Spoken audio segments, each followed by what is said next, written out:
읽어주는 남자 인혁입니다. 자, 오늘의 사연. 남편의 짐승 같은 행동. 이혼 시기 언제가 좋을까요? 사연 읽기 전에 구독 그리고 좋아요 공유까지 많이 해주시면 감사하겠습니다. 안녕하세요. 저는 결혼 3년차가 다 되어가는 30대 중반을 향해 달려가고 있는 주부입니다. 제 이야기를 한번 해볼까 합니다. 글이 길어질 것 같으니 바쁜 분들은 뒤로 가기 눌러 주십시오. 제목에 적었던 것처럼 저는 이혼 시기만 노리고 있습니다. 그 이유를 이제 적겠습니다. 남편은 폭력성이 있습니다. 결혼 2개월째부터 그런 성향을 보였습니다. 제가 본인이 사온 딸기를 먹지 않아서 제 머리끄댕이를 잡고 제 입에 넣으려고 했습니다. 저는 너무 화가 나서 왜 그러냐고 따졌습니다. 싸움이 시작이 되었고 저는 당신이 술 만취해서 들어오면 나는 당신이 무섭다고 한마디를 했더니 살기를 띤 눈빛으로 바뀌더니 심한 욕설과 저를 벽으로 3번 밀치더라고요. 너무 무서워서 그날 밤 한숨 못 자고 다음날 무릎 꿇고 미안하다고 해서 한 번만 더 이런 일이 있으면 죽어버리겠다고 했습니다. 그리고 8개월 뒤 남편이 식당에서 밥 먹다가 본인 열받는 일이 있었는지 말끝마다 추임새로 쌍욕을 섞어서 얘기를 하더라고요.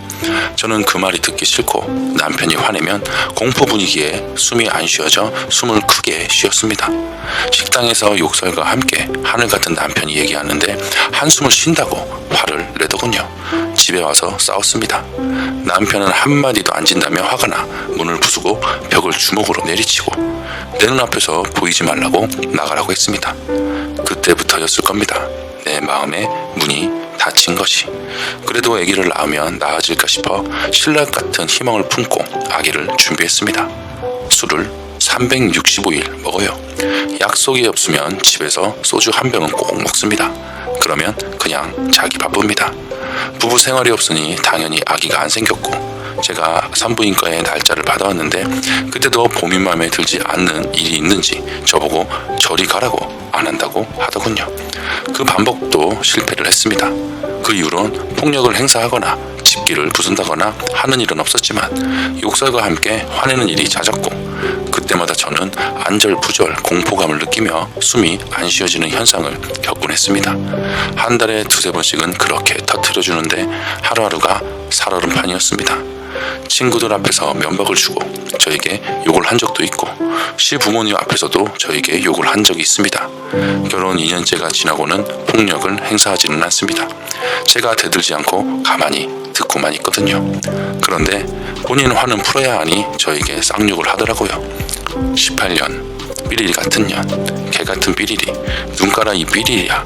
기가 막혔습니다. 그렇게 본인 마음에 안 드는 일이 있으면 술을 먹고 2-3시간은 저에게 욕설과 인신공격, 자존감을 깎아내리는 말을 하면서 퍼부어야 분이 풀리는 듯 했습니다. 친구들에게, 친정 식구들에게는 절대 말을 못하고 너무 힘이 들어서 시어머님께 말씀을 드렸더니 놀라시며 그 자식이 엄마가 아빠한테 맞고 산 걸 보고 자랐으면서 지도 똑같이 그렇게 하냐고 하셨습니다. 깨달았습니다. 남편의 행동은 아버님께서 학습한 것을. 저는 몰랐습니다. 어머님이 매맞고 사셨다는 것을.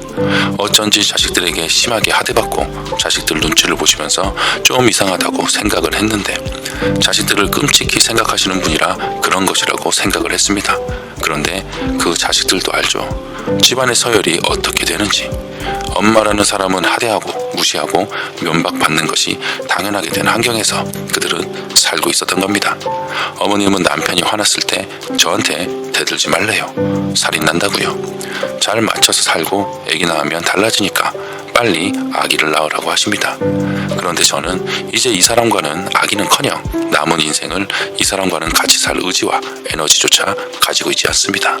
그래서 이혼을 마음을 먹었는데 시기를 보고 있는 이유는 제가 이혼을 하자고 하면 나를 폭력으로 해코지 할 것 같아서 본인도 납득할 수 있는 일 만들어 안전하게 빠져나오고 싶은 마음에 시기를 보고 있습니다. 그래서 제일 최근에 저에게 욕설을 했을 때 저는 진짜 힘들다고 했고 남편은 사과와 한 번만 더 본인이 욕을 하면 내가 어떤 선택을 하든 그것에 따른다고 했습니다. 그래서 각서 쓰자고 해서 한 번만 더 욕설을 하면 이혼한다고 각서를 썼습니다. 법정 효력이 없는 거 알고 있습니다. 그런 일이 벌어졌을 때 남편에게 그때 그러지 않았냐고 기억을 상기시켜줄 도구로 생각하고 있습니다. 또 하나는 제가 이번 8월에 공무원에 합격을 했습니다. 지금은 9월이니 지금 이혼을 하면 제가 이혼의 이유를 밝히지 않는 이상 제가 공무원에 합격하니까 남편 버리고 갔다라고 소문이 날까봐 그렇습니다. 저 혼자면 모든 것을 감당하겠으나 제가 살고 있는 지역은 작은 지역이라 양가 부모님들은 건너 아시는 분들이 많이 껴있어서 친정 부모님이 혹시라도 그런 말로 상처 받으실까 싶어서입니다. 오늘 어머님 아버님 뵙고 왔습니다. 빨리 아기를 낳으라고 하시네요. 어머님은 유일하게 이 모든 것을 알고 계신 분이고 저를 딸처럼 생각하신다면서 여태 있었던 일을 절대로 친정에 말하지 말라고 신신당부를 하신 분입니다. 저는 어머님을 이해하면서도 딸처럼 생각하신다면서 다음번엔 제가 폭력을 당할 것 같다고 분위기가 그렇다고 말했는데도 아기 낳으면 달라진다고 아기 빨리 낳으라고 하시는 것이 제 발에 족쇄를 채우려고 하는 것처럼 보여서 그것도 스트레스입니다. 빨리 이혼을 해야겠는데 어찌해야 할지 모르겠습니다. 지금 그냥 빨리 터뜨려야 할지 아니면 안전하게 빠져나오기 위해 또는 내가 공무원 시험에 합격해서 남편을 버리는 것이라는 저희 부모님께 누가 되지 않게 하기 위해 오해를 피하기 위해 시기를 적절하게 다시 모색하는 것이 맞는 것인지 현명한 분들의 의견을 여쭙고 싶습니다. 상담할 사람이 없어서요. 추가 남편의 행적을 일기로 다 기록해 놓았고 최근에 심하게 저에게 욕설한